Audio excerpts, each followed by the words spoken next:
Dans l'évangile de Jésus-Christ selon saint Luc. En ce temps-là, Jésus disait à ses disciples « Sois sans crainte, petit troupeau. Votre Père a trouvé bon de vous donner le royaume.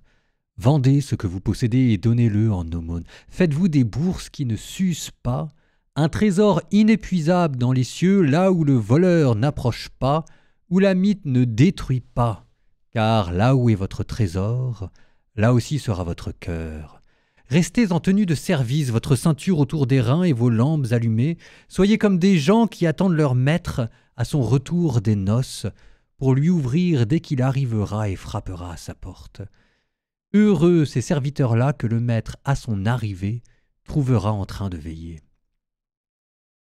Amen, je vous le dis, c'est lui qui, la ceinture autour des reins, les fera prendre place à table et passera pour les servir. S'il revient vers minuit ou vers 3 heures du matin et qu'il les trouve ainsi, heureux sont-ils, vous le savez bien. Si le maître de maison avait su à quelle heure le voleur viendrait, il n'aurait pas laissé percer le mur de sa maison. Vous aussi, tenez-vous prêts. C'est à l'heure où vous n'y penserez pas que le Fils de l'homme viendra.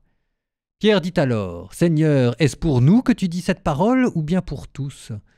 Le Seigneur répondit, « Que dire de l'intendant fidèle et insensé à qui le maître confiera la charge de son personnel pour distribuer en temps voulu la ration de nourriture. Heureux ce serviteur que son maître en arrivant trouvera en train d'agir ainsi. Vraiment, je vous le déclare, il l'établira sur tous ses biens. Mais si le serviteur se dit en lui-même « Mon maître tarde à venir », et s'il se met à frapper les serviteurs et les servantes, à manger, à boire et à s'enivrer, alors quand le maître viendra, le jour où son serviteur ne s'y attend pas et à l'heure qu'il ne connaît pas, il l'écartera et lui fera partager le sort des infidèles. Le serviteur qui, connaissant la volonté de son maître, n'a rien préparé et n'a pas accompli cette volonté, recevra un grand nombre de coups. Mais celui qui ne le connaissait pas et qui a mérité des coups pour sa conduite, celui-là n'en recevra qu'un petit nombre. À qui l'on a beaucoup donné, on demandera beaucoup. À qui l'on a beaucoup confié, on réclamera davantage.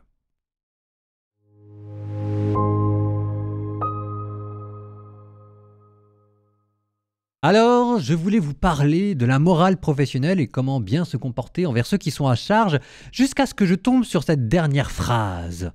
À qui l'on a beaucoup donné, on demandera beaucoup. À qui l'on a beaucoup confié, on réclamera davantage.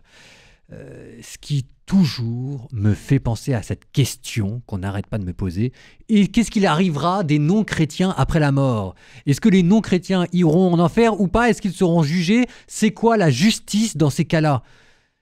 En une phrase, après on rentrera dans les détails, mais en une phrase, vous avez cette parole de Jésus.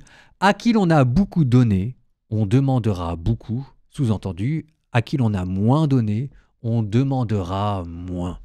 Nous, chrétiens, on a beaucoup reçu et il nous sera beaucoup demandé. Et quelqu'un qui est non-chrétien, alors il faut voir, parce qu'il y a plusieurs manières d'être non-chrétien, mais à quelqu'un qui n'est pas chrétien de bonne volonté, Dieu ne le jugera pas de la même manière. Bon, ça c'est la règle générale. Maintenant, je redis l'autre règle générale, qui est de dire que Jésus est le seul sauveur, et qu'on le veuille ou non, il faudra bien passer d'une manière ou d'une autre à travers cette porte qui est sa mort et sa résurrection. Il est le seul médiateur, il est le seul sauveur. Ok, maintenant, comment est-ce qu'on navigue entre ces deux extrêmes? Je prends un cas de figure. Par exemple, les Indiens au 8e siècle, les Indiens d'Amérique latine. Les Indiens au 8e siècle, ils ne connaissaient pas l'Évangile, ils ne connaissaient pas Jésus. Et est-ce que c'était de leur faute? Probablement pas. Est-ce que ça veut dire qu'ils vont tous aller en enfer? Ce serait quand même un peu vache. Donc on voit bien qu'il faut mettre un peu de jeu là-dedans. Et l'endroit classique pour répondre à cette question, c'est dans la lettre aux Romains. Dans la lettre aux Romains, pourtant Paul, qui est assez strict sur toutes ces questions-là, seule la foi justifie, ça c'est ce que dit saint Paul, mais il est le premier dans la fin du chapitre 1 des Romains de dire que tout le monde ne sera pas jugé de la même manière. Par exemple, il parle des païens, donc à son époque je suppose qu'il pense surtout aux Romains, il parle des païens qui suivent la voie de leur conscience et qui, parce qu'ils suivent la voie de leur conscience, seront jugés selon la voie de leur conscience. Et il conclut en disant, c'est en tout cas ce qui paraîtra au jour du jugement selon mon évangile. Bon, alors maintenant, reprenons. Ce qui s'est passé, c'est que la tradition, en tout cas la tradition catholique, a longuement médité ce passage que je viens de vous citer sur saint Paul et s'est dit 2 ou 3 petites choses. Elle s'est dit que parmi les gens qui n'étaient pas chrétiens, il y en avait qui étaient de mauvaise foi, qui refusaient d'être chrétiens alors qu'ils avaient eu le témoignage éclatant de l'évangile prêché devant eux. Ça, vous pouvez penser aux ennemis de Jésus, hein. Mais il y en avait d'autres aussi qui n'avaient pas eu de chance. Il y en avait d'autres aussi qui n'ont pas eu de chance parce que moi je sais pas quoi, hein, l'évangile n'était pas accessible pour eux. Ou alors simplement, ils ont eu tellement de mauvais chrétiens en face d'eux qui ont servi comme de contre-témoignages, qu'ils n'ont pas eu de devenir chrétiens. Bah, vous pensez à un prêtre qui a fait n'importe quoi de sa vie avec les enfants, toujours pour prendre l'exemple caricatural, mais c'est sûr que ça ne donne pas envie d'être chrétien. Donc il peut y avoir des gens qui ne connaissent pas l'évangile et c'est pas tout à fait de leur faute. On leur en a mal parlé ou bien tout simplement c'était pas disponible. Alors là-dedans après, il faut rechercher la vérité, c'est le deuxième critère. C'est-à-dire que même si jamais vous ne connaissez pas l'évangile, ça ne vous dispense pas d'avoir une vie spirituelle, de chercher c'est quoi le bien, c'est quoi le mal, c'est quoi la vie, c'est quoi la mort, qu'est-ce que je fais sur terre, c'est quoi le sens de ma vie. Donc c'est pas le mol oreiller du doute. Et c'est pas entre 2 séries Netflix qu'il faut se poser ces questions-là.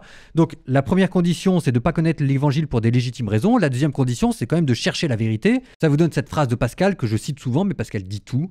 Il y a ceux qui, ne connaissant pas la vérité, la cherchent de tout leur cœur. Et il y a ceux qui, connaissant la vérité, l'aiment de tout leur cœur. Bon, donc il faut chercher la vérité. Et la troisième condition, c'est qu'il faut écouter la voix de sa conscience.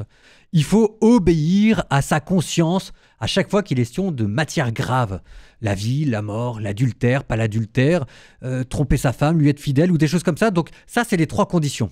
Et en lisant la lettre aux Romains, avec tout ce que je viens de vous dire, ça vous a donné un passage dans le Concile Vatican II qu'on appelle Lumen Gentium, qui vous dit que ces personnes-là, qui ne connaissant pas l'Évangile pour des légitimes raisons, qui cherchant la vérité de tout leur cœur et qui obéissent à la voix de leur conscience, Dieu ne les prive pas du moyen du salut.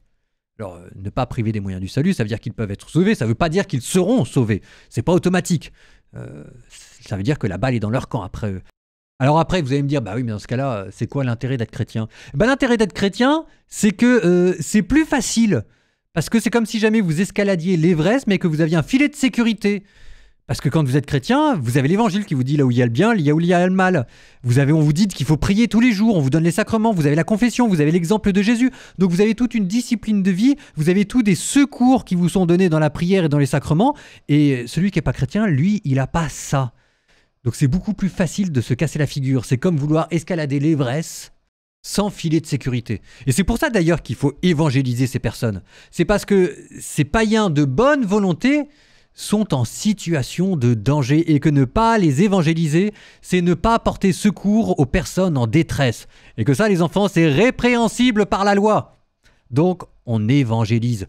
Et maintenant, avec tout ça, ça vous permet de mieux comprendre cette première phrase que je vous avais dit au début. À qui l'on a donné beaucoup, on demandera beaucoup. À qui l'on a donné moins, on demandera moins.